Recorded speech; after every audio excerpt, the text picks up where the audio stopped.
हाँ भी बच्चों, देखिए अब अपने करते हैं शोषण का पार्ट 2। देखिए ये मेरे व्हाट्सएप नंबर है, पहले भी मैंने आपको बताया था 9521205264। ठीक, अगर आपको इस चैप्टर के नोट्स चाहिए पीडीएफ फॉर्म में तो आप मुझे इन नंबरों पर मैसेज कीजिए व्हाट्सएप। ठीक, मैसेज में आपको लिखना क्या है, रेस्पिरेशन लिखना है। ठीक, और इन नंबरों पर व्हाट्सएप मैसेज कर दीजिए।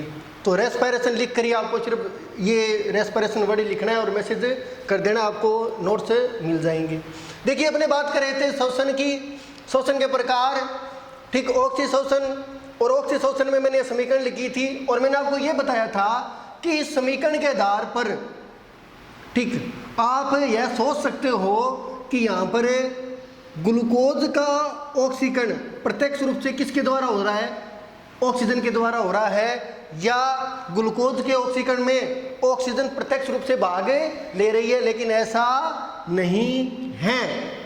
ठीक, शोषण की प्रक्रिया में ग्लूकोज का ऑक्सीकरण तो होता है लेकिन प्रत्यक्ष रूप से ऑक्सीजन भाग नहीं लेती। यानी कहने का मतलब क्या है कि ग्लूकोज के ऑक्सीकरण और CO2 की विमुक्ति, ग्लूकोज के ऑक्सीकरण और CO2 की विमुक्ति के लिए ऑक्सीजन नहीं चाहिए। ग्लूकोज का ऑक्सीकरण तो होगा लेकिन ऑक्सीकरण जो है उसमें ऑक्सीजन की कोई आवश्यकता नहीं है। तो बात है फिर कि ऑक्सी शोषण में ये ऑक्सीजन करती क्या है, वो अपने करेंगे आगे। ठीक है, आपको इस ऑक्सीजन का जो रोल है ना वो आगे पता चलेगा इस लेसन के अंत में, जब अपने पढ़ेंगे ETS। जब अपने ETS पढ़ेंगे तब आपको पता चलेगा कि ये जो ऑक्सीजन है ना जो मैंने यहाँ पर शो की है, ठीक, वो एक्चुअल में करती क्या है, या जो आप ऑक्सीजन ले रहे हो अंदर सांस ले रहे हो, ऑक्सीजन जा रही है, इस ऑक्सीजन का काम क्या है। ठीक, ग्लूकोज के ऑक्सीकरण में भाग नहीं लेती है, प्रत्यक्ष रूप से ग्लूकोज के ऑक्सीकरण में भाग नहीं लेती है, इसका काम कुछ और है। ठीक, ऑक्सीजन का वो अपने देखेंगे लास्ट में जब अपने ETS पढ़ेंगे तब। तो ये हो गया अभी अपना ऑक्सी शोषण के बारे में। ठीक, और दूसरी बात है, तो मैंने आपको कहा है कि यहाँ पर ऑक्सीजन भाग नहीं ले रही, तो फिर ऑक्सीकरण होगा कैसे। ऑक्सीकरण होता है हाइड्रोजन के निकलने से।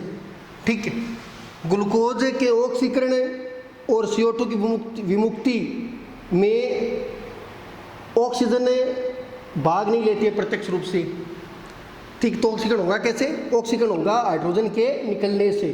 ठीक, देखिए ऑक्सीकरण दो तरीके से हो सकता है, या तो ऑक्सीजन डायरेक्ट संयोग कर ले या हाइड्रोजन निष्कासित हो जाए। शोषण की प्रक्रिया में जो ऑक्सीकरण होता है ना, ठीक, वो हाइड्रोजन के निकलने से होता है। इस ग्लूकोज से क्रमिक रूप से हाइड्रोजन निकलेगी, हाइड्रोजन निष्कासित होगी और हाइड्रोजन के निकलने से क्या होगा, ऑक्सीकरण होगा, न कि सीधे तौर पर ऑक्सीजन के द्वारा ऑक्सीकरण होता है। आगे देखिए,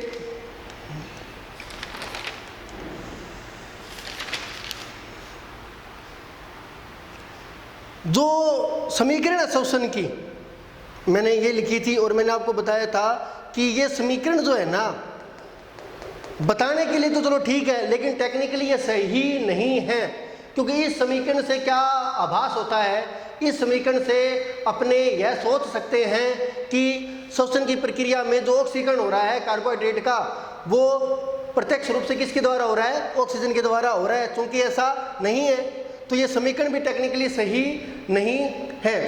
तो सही समीकरण क्या होगी वो मैं एक बार लिख देता हूं।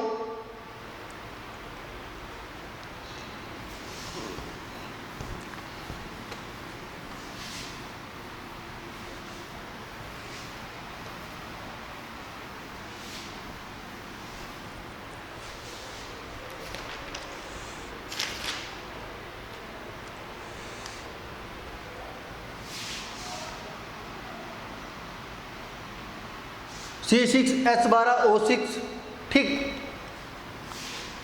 Plus 6H2O H2O plus 6O2, 6O2 क्या बनेगा अभी 6CO2 प्लस 12H2O और 686 किलो कैलोरी ऊर्जा मुक्त होगी। ये सही समीकरण है। शोषण की जो समीकरण है ना, टेक्निकली ये सही है, ठीक है। तो आगे देखिए, अगला जो अपना वो है अनोक्सी शोषण। Number 2,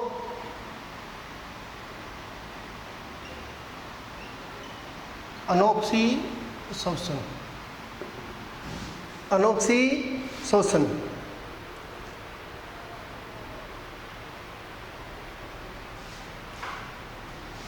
anaerobic respiration.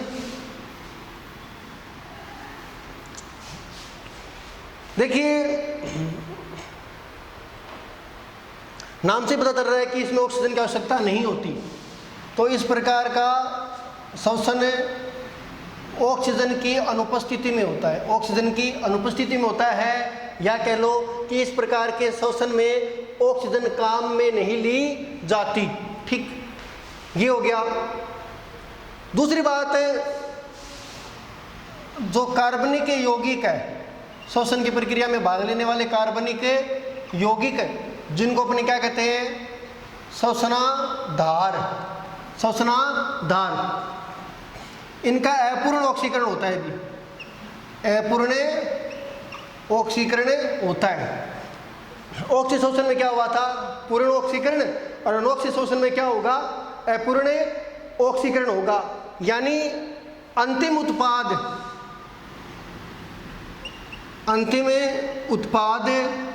CO2 व जल नहीं होंगे, क्योंकि जब पूर्ण ऑक्सीकरण होता है ना, तब अंतिम उत्पाद होते हैं CO2 व जल, और अनोक्सी शोषण में अपूर्ण ऑक्सीकरण हो रहा है, तो अंतिम उत्पाद CO2 व जल नहीं होंगे। तो क्या होगा अभी अंतिम उत्पाद, फिर कोई कार्बनिक यौगिक ही होगा। अंतिम उत्पाद कोई कार्बनिक यौगिक ही होगा, किसमें, ऑक्सी शोषण में कार्बनिक यौगिक ही होगा, जैसे अल्कोहल हो गया, या ठीक लैक्टिक एसिड या कोई अदर एसिड, ठीक, ये हो गया। एक बात और, चूंकि अवायवीय शोषण में अपूर्ण ऑक्सीकरण होता है ना, तो जो ऊर्जा जो मुक्त होती है, ऊर्जा जो मुक्त होती है वो भी क्या होगी, कम, यानी इसमें कम ऊर्जा मुक्त होगी अनोक्सी शोषण में, और ऑक्सी शोषण में ज़्यादा ऊर्जा मुक्त होती है।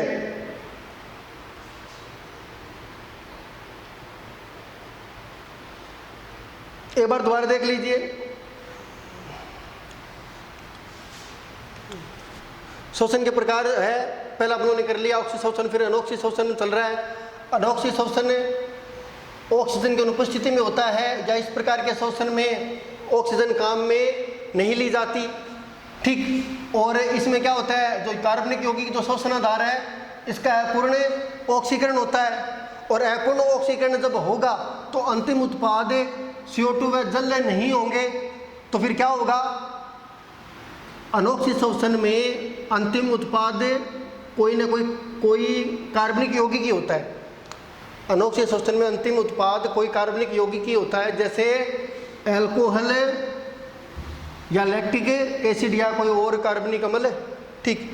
और इसमें ऑक्सी शोषण की तुलना में कम ऊर्जा मुक्त होती है, ऑक्सी शोषण में ज़्यादा होती है, अनोक्सी शोषण में ऊर्जा मुक्त कम होती है, ठीक।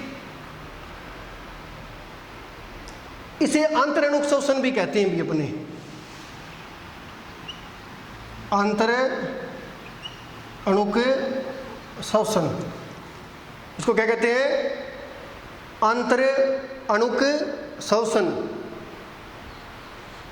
इंग्लिश में कहते हैं इंट्रामोलिकुलर रेस्पिरेशन।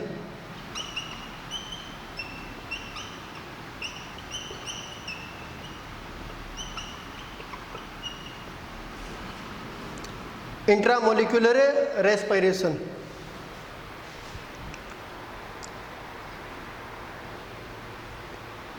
देखिए अनोक्सी श्वसन की जो समीकरण है वो भी मैं लिख देता हूँ कि अनोक्सी श्वसन की जो समीकरण है ठीक वो कैसी होती है। ऑक्सी श्वसन की तो अपनों ने देख ली थी। अनोक्सी श्वसन को समीकरण द्वारा कैसे प्रदर्शित किया जाता है, देखिए C6H12O6, C6H12O6 ये हो गया अपना ग्लूकोज, ठीक। 2C2H5OH, 2C2H5OH plus 2CO2 plus 2CO2 plus 56 kilo calorie, 56 kilo calorie ये ग्लूकोज है। अनोक्सी श्वसन की ये समीकरण है। ग्लूकोज का अपूर्ण ऑक्सीकरण हो रहा है। कैसा ऑक्सीकरण हो रहा है? अपूर्ण। और अपूर्ण ऑक्सीकरण के फलस्वरूप जो उत्पाद बनेगा वो कोई कार्बनिक यौगिक होगा। जैसे यहाँ पर क्या बन रहा है? एल्कोहल बन रहा है। क्या बन रहा है? एल्कोहल। हो सकता है कि लैक्टिक एसिड बने। अलग प्रकार के अनोक्सी श्वसन में क्या बने? लैक्टिक एसिड बने। यहाँ पर हमने एल्कोहल बना लिया है, ठीक। CO2 मुक्त होगी और ऊर्जा भी कम है। वहाँ पर थी 686 ऑक्सी श्वसन में 1 किलो कैलोरी, इतनी ऊर्जा मुक्त हुई थी 686 किलो कैलोरी। यहाँ पर ओनली 56 किलो कैलोरी ऊर्जा मुक्त हो रही है, ठीक। और ये जो ऊर्जा है ना, इसके द्वारा कितने एटीपी अणुओं का निर्माण होता है? 2 ATP। और ये इसके द्वारा मैंने आपको बताया था 36 या 38, ठीक। तो ये हो गया अनोक्सी श्वसन। अब अपने करते हैं ऑक्सी तथा अनोक्सी श्वसन में अंतर। एक बार मतलब रिवाइज हो जाएगा आपका ऑक्सी और अनोक्सी श्वसन।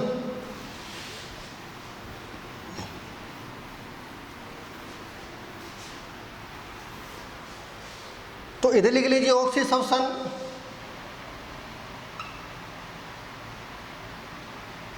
ठीक। और इधर अनोक्सी श्वसन। ऑक्सी श्वसन और अनोक्सी श्वसन। पहला, इसमें O2 का उपभोग होता है, ठीक है। O2 का उपभोग होता है, यानी O2 काम में ली जाती है। इसमें क्या हो जाएगा? O2 का उपभोग नहीं होता, यानी इस प्रकार के श्वसन में, अनोक्सी श्वसन में ऑक्सीजन की कोई भूमिका नहीं है, ऑक्सीजन भाग नहीं लेती। नंबर 2 अंतर देखिए, यह श्वसन की सामान्य विधि है। श्वसन की सामान्य विधि है जो अधिकांश जीवों में होती है। यह श्वसन की सामान्य विधि है जो अधिकांश जीवों में होती है। यह देखिए, यह कुछ फंजाई बैक्टीरिया में होता है, कुछ फंजाई बैक्टीरिया में होता है। इसके अलावा हमारी जो पेशियाँ है, मसल्स है, हमारी जो पेशियाँ है, जो मसल्स है, जब पेशियाँ बहुत ज़्यादा काम करने लग जाए और उनको पर्याप्त मात्रा में ऑक्सीजन ना मिले, तब वहाँ पर क्या होता है? अनोक्सी श्वसन होता है। हमारी जो मसल्स होती है ना, ठीक, जैसे अपने दौड़ते हैं तो मसल्स बड़ी तेज़ी से काम करती है, ठीक। और उनको क्या चाहिए? ऑक्सीजन चाहिए, क्योंकि वो तेज़ी से काम कर रही है तो उनको ऑक्सीजन भी ज़्यादा चाहिए। लेकिन हमारा जो शरीर है, ठीक, वो मसल्स को पर्याप्त मात्रा में ऑक्सीजन देने में असमर्थ होता है, ठीक। तो इसलिए जो मसल्स है, जो पेशी है, उनमें क्या शुरू हो जाएगा? अनोक्सी श्वसन शुरू हो जाएगा, जिसके कारण बनता है लैक्टिक अम्ल। क्या बनेगा? लैक्टिक अम्ल। यानी जब हमारी पेशियाँ तेज़ी से काम करेगी तो तो पेशियों को उतनी ऑक्सीजन नहीं मिलेगी जितनी चाहिए। तो ऑक्सीजन की कमी में या ऑक्सीजन की अनुपस्थिति में क्या शुरू होता है, अनोक्सी श्वसन, और इसके फलस्वरूप पेशियों में क्या बनेगा, लैक्टिक अम्ल। जैसे लैक्टिक अम्ल बनेगा, थकावट महसूस होगी या पेशियां दर्द करने लग जाएगी, पेशियां दर्द करने लग जाएगी, और हम वहीं पर दौड़ना या कसरत करना, जो भी हम फिजिकल एक्टिविटीज़ कर रहे हैं, ठीक, वो बंद कर देंगे। देखिए दूसरा ये हो गया। तीसरा मैंने आपको बताया था, इसमें ग्लूकोज का क्या होता है, पूर्ण ऑक्सीकरण। पूर्ण ऑक्सीकरण होता है जिसके फलस्वरूप जल व CO2 बनते हैं। यहाँ पर नंबर 3 ग्लूकोज का क्या होगा, अपूर्ण ऑक्सीकरण, अपूर्ण ऑक्सीडेशन, जिसके फलस्वरूप अंतिम उत्पाद के रूप में क्या बनेगा, जल व CO2 ना होकर कोई कार्बनिक यौगिक होता है, जैसे कि लैक्टिक अम्ल हो गया या अल्कोहल हो गया, ठीक, ये हो गया। एक बात और आगे, जो ऑक्सीशोषण की जो संपूर्ण प्रक्रिया है ना, संपूर्ण जो प्रक्रिया है उसका कुछ भाग कोशिका द्रव्य में संपन्न होता है। ऑक्सीशोषण की जो संपूर्ण प्रक्रिया है उसका कुछ भाग या जो शुरुआती जो अवस्थाएं हैं वो कोशिका द्रव्य में संपन्न होती है, और शेष माइटोकॉन्ड्रिया में, माइटोकॉन्ड्रिया में, किसमें, माइटोकॉन्ड्रिया में, ठीक। अब कोशिका द्रव्य में संपन्न होने वाले चरण को अपने क्या कहते हैं, ग्लाइकोलाइसिस। और माइटोकॉन्ड्रिया में संपन्न होने वाले चरण को क्रेब्स चक्कर व ETS, ऑक्सीशोषण की संपूर्ण प्रक्रिया, ठीक है, 2 भागों में संपन्न होती है या 2 चरणों में संपन्न होती है। जो शुरुआती जो प्रक्रिया है, जो शुरुआती जो जैव रासायनिक अभिक्रियाएं हैं श्वसन की, वो संपन्न होती है कोशिका द्रव्य में, और बाद में श्वसन की प्रक्रिया कहाँ पर चलेगी, माइटोकॉन्ड्रिया में। कोशिका द्रव्य में जो संपन्न हो रहा है, जो अभिक्रियाएं या जो बायोकेमिकल रिएक्शन जो संपन्न हो रही है या जो चरण है, उसको अपने कहते हैं ग्लाइकोलाइसिस। और माइटोकॉन्ड्रिया में क्रेब्स चक्कर व ETS से संपन्न होगा ऑक्सीशोषण का, ठीक। यहाँ पर देखिए ऑक्सीशोषण पूर्णतया कोशिका द्रव्य में संपन्न होता है। कंप्लीटली किस में संपन्न होगा, कोशिका द्रव्य में संपन्न होगा। अनोक्सीशोषण पूर्णतया कोशिका द्रव्य में संपन्न होगा, और यह भी 2 चरणों में होता है भी, और दोनों चरण कहाँ पर होते हैं, कोशिका द्रव्य में। पहला चरण है ग्लाइकोलाइसिस, जो कि सेम ही है, ग्लाइकोलाइसिस यहाँ पर भी है, यहाँ पर भी आ गया ग्लाइकोलाइसिस। और दूसरा चरण है किण्वन, किण्वन फर्मेंटेशन, ठीक, किण्वन फर्मेंटेशन, ये हो गया। एक अंतर और बता देता हूं, इस श्वसन का जीवों पर हानिकारक प्रभाव नहीं पड़ता है, हानिकारक प्रभाव नहीं पड़ता है, और इस श्वसन का हानिकारक प्रभाव पड़ता है।